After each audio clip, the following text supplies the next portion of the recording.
technology and all, when I have the kids come to the gel program from now on, we're going to have them do a writing sample, which I'm going to send to her in the mail, and we're going to use the computer to do iChat so they can face-to-face with her at the youth center and get read over the computer. So that's kind of cool. So I just wanted to say, you know, like, what is success with people? And my 16-year-old that threw that party is now 22 in grad school in Lemoyne. And as she was growing up, she'd always be like, she always was part of the group and help, but it was always like, Mom, please don't talk about awareness.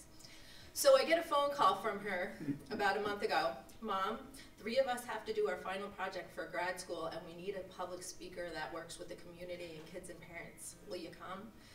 So I'm like, wow, Beck, that's a switch. So how could I refuse? So we drove the 3 hours up there. And it was quite funny because I don't like public speaking. This is like the worst thing for me to have to do. And I'm watching her and the other girl, and there was 3 of them. One was very quiet and meek, and the other 2 were fighting to be in charge and to be talking. It was kind of funny, and I'm like, wow, that's my daughter. So when we got done, the professor, when I got done speaking in her class, raised his hand and he said, how's the school districts? You know, you go out and you talk in the school districts. And I said, well, actually, no. They, you know, in our area, they're not.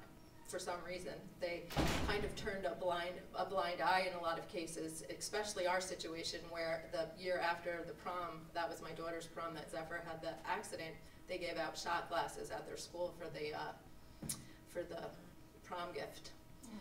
So at the end of the discussion, he came up to me and he said, you know, I'm an interim principal in one of our high schools up here, and we see the same exact thing. The administration turns their head to the drug problems. They just don't want to deal with them. And it's really sad. So one of the things that we're hoping to do with the SUNY New Paltz students is try to reach out to the high schools and see if they'll let these kids come in and speak with the high school students who could talk to middle school students, because teens listen to teens. And when they hear something real, like what happened to Zephyr and Alicia, it takes that whole, oh, I'm going to do this because they don't want me to, right out of the mix. And it's like, wow, what am I doing to myself? And if we could get kids to realize this at a younger age, I've already seen it happening with our kids that have come in and realized they smoked themselves into the long-term effects of marijuana. They're unhappy. They've wasted their last 2 years of high school getting to this highest of cool, which didn't really exist. It was all an illusion. And they're already talking and spreading.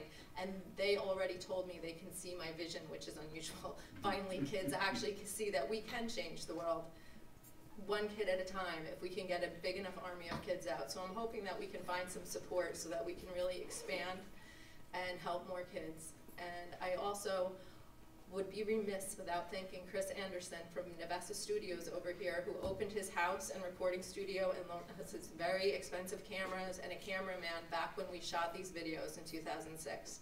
So I want to really thank him from the bottom of my heart.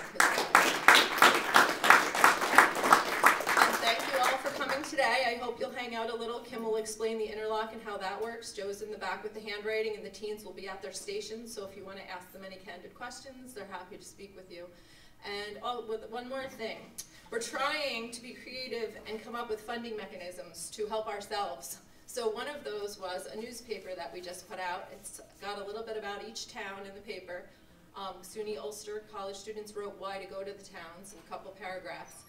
And the inside is stories about us, and we have our team here. 2 of them are salespeople. Matt Bruno's here today. Mary Kate was our lead writer. Zephyr edits, and Kim was a salesperson in Saugerties. So we're trying to create something where maybe we can bring some funding in. I can pay the kids for the work in the paper and have money left over to pay them to come back at night to do the counseling. So if a few of you wouldn't mind getting a few photo ops, we want to put you in our next edition with the teens. And again, thank you all for coming.